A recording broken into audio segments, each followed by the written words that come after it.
Good day everyone and welcome to Adventures with Parker. Today we are back at Cedar Point in Sandusky, Ohio for their opening day. We're so excited to be back at this park. We were both here back in August, September, the beginning of September. It was very late into the summer, and then I came a couple times for Halloween weekends. But yeah, it's been a hot minute. Good to be back. Today we're gonna check out all of our favorite rides and coasters around the park, and we're gonna check out the new Boardwalk area, including the all-new for 2023 roller coaster Wild Mouse. So without any further ado, let the adventures begin.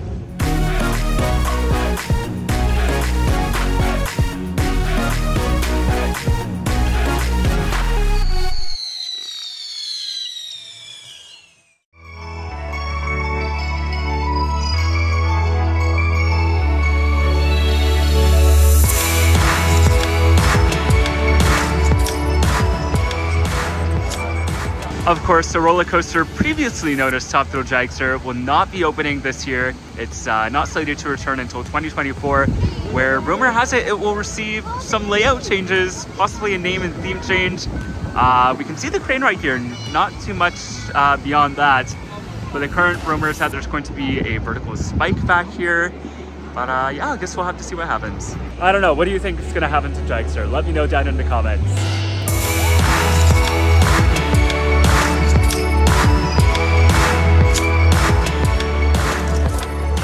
All right, first ride of the day, we did Corkscrew. How'd you enjoy that, Michael? Good. I actually liked it better than I remember liking it. I mean, I think it's really good on me lately. So yeah, we sat in the back row and you actually got pulled pretty intensely down that hill, and you had that little airtime hop right after. So yeah, it was a good way to start out the day.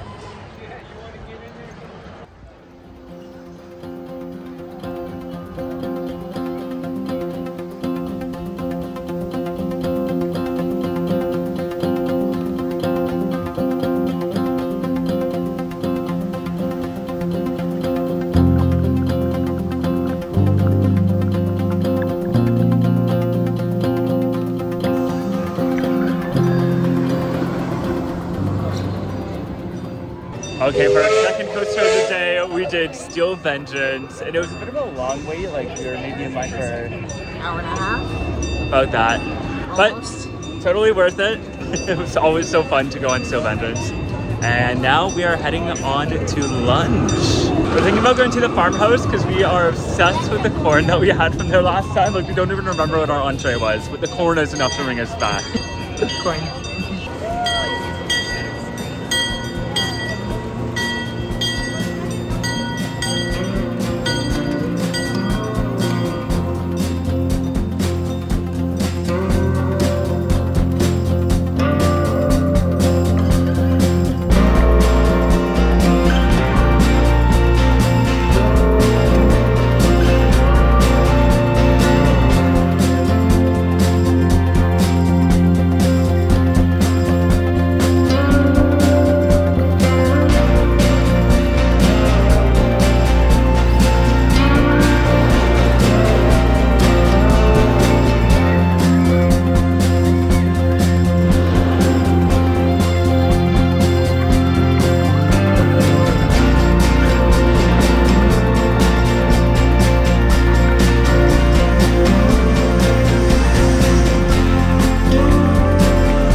right, so for our first meal of the day, we went to the Farmhouse, which is one of our favorite restaurants here in the park.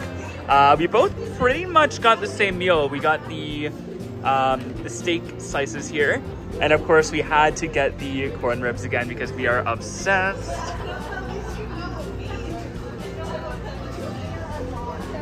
How is it, Michael? I've been thinking about this corn for over a year. Same.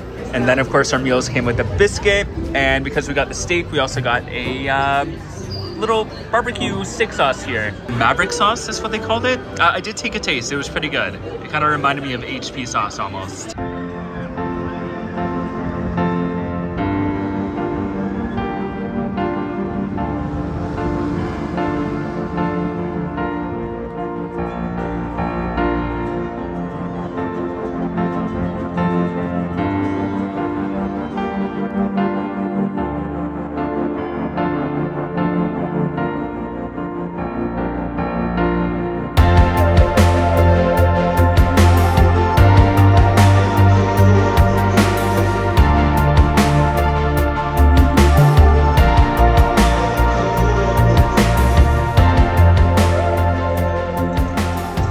Alright, so we just took a little break to grab our coats because it is getting a little chilly out today. But now we're going to head into the Boardwalk to check out everything new in that area. We're going to ride Gatekeeper, and of course we're going to get on Wild Mouse. So excited for that one. I mean, I know it's a family coaster, but it just seems so cute and fun.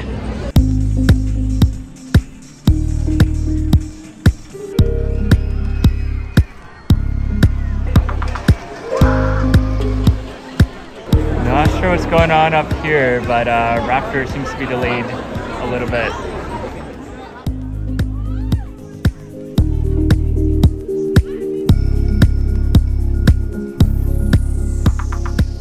So the ride is experiencing a delay of some sort. I'm not exactly sure what we're doing, and I mean, I'm not here to spread any rumors. We're debating whether to leave or to wait it out, but it looks like it's going to be a hot minute before anything gets going again. Kind of interesting. Looks like they're checking out each of the wheel assemblies, going down the line, checking each car.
Hello! Hey, hey, hey. What's up?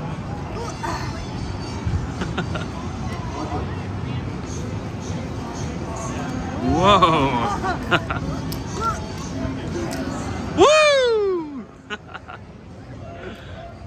All right, so we are officially in the Boardwalk. Wild Mouse seems to have a really long line right now. Not only that, it looks to be down actually, which is funny because we were just over by Raptor and Raptor went down on us, so typical opening day things, I guess.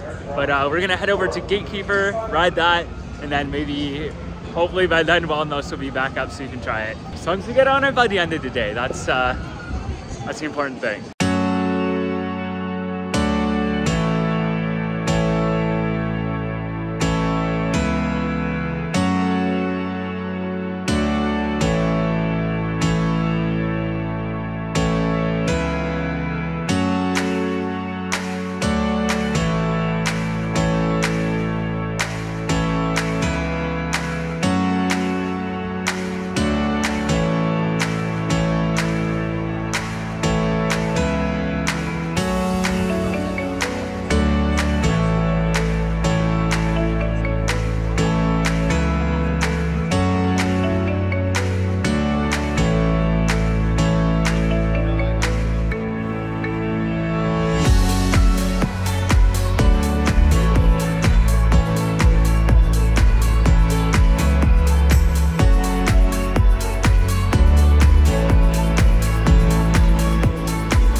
So things got a little chaotic after that, as they tend to do here on Adventures with Parker.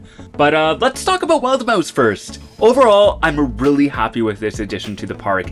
It's a great little coaster. I mean, yes, it's meant for families. It's not anything overly intense or exciting, but you know what? The park really needed more family coasters, and Wild Mouse fits that bill perfectly. I also love how Cedar Point and Zamperla came together to create a custom layout. I mean, these Wild Mouse coasters can be found all over the world, and they still decided to do the work to make it unique and make it special.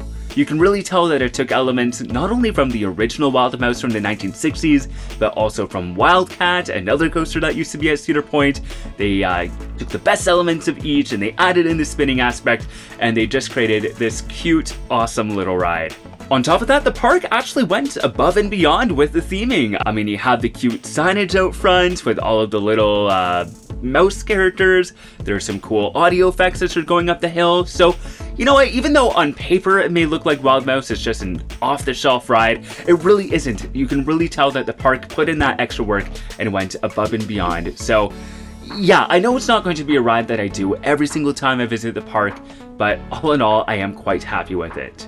And the same goes for the Boardwalk. That area is so well done. I think the park did a great job with that renovation. I think my biggest takeaway from it is that it really gives that corner of the park its own character and its own definition. It's kind of a nice parallel to Frontier Town. I mean, I've always said that Frontier Town could be lifted up, plopped into the middle of nowhere, and that area alone could be my favorite amusement park. I don't think the Boardwalk quite hits that level, but it definitely has that quality of being something that could survive on its own. Like, it definitely, I think I said it perfectly, it has character, and overall I'm quite impressed with what Cedar Point was able to pull off there. The signage all looks great, the paint jobs are all nice and vibrant, they really pop out there by the lake, and it even has its own music loop. Like, you can hear like the Beach Boys and just some other 60s, 70s surfing tunes as you're walking through. So yeah, it's just a really, really well done area. Now, the one thing that we didn't get to experience on this visit was the Grand Pavilion. Now, we did have plans to eat there, but here's the thing. Michael doesn't have a season's pass and therefore doesn't have the dining plan. And without the dining plan, when you have to pay for each meal, things get a little expensive. I do know that the Grand Pavilion adopts a similar model to the Farmhouse, where you pick from a list of sides and you pick from a list of entrees and you get a piece of bread with it. If you've ever been to Lazy Bear Lodge at Canada's Wonderland, it works the exact same way.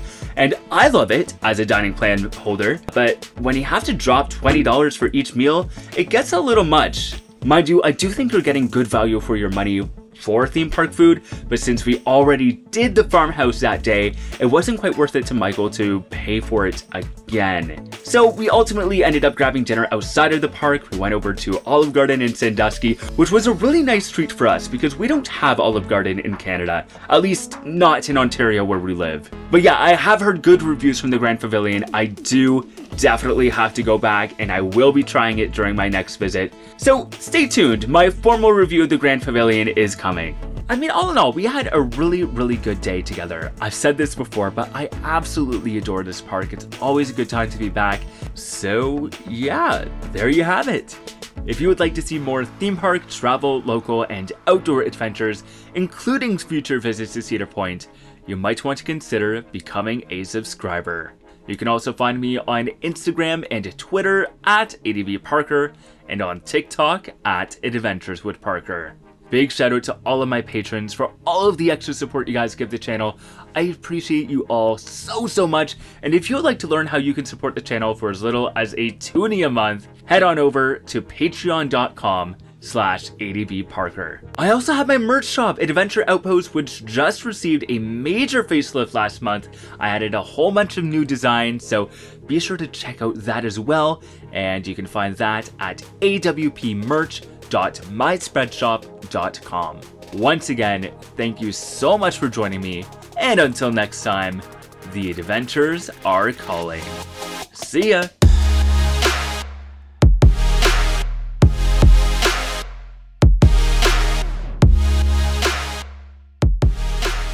What are you most looking forward to today, Michael? I don't have anything in mind. I have zero plans for today. Okay.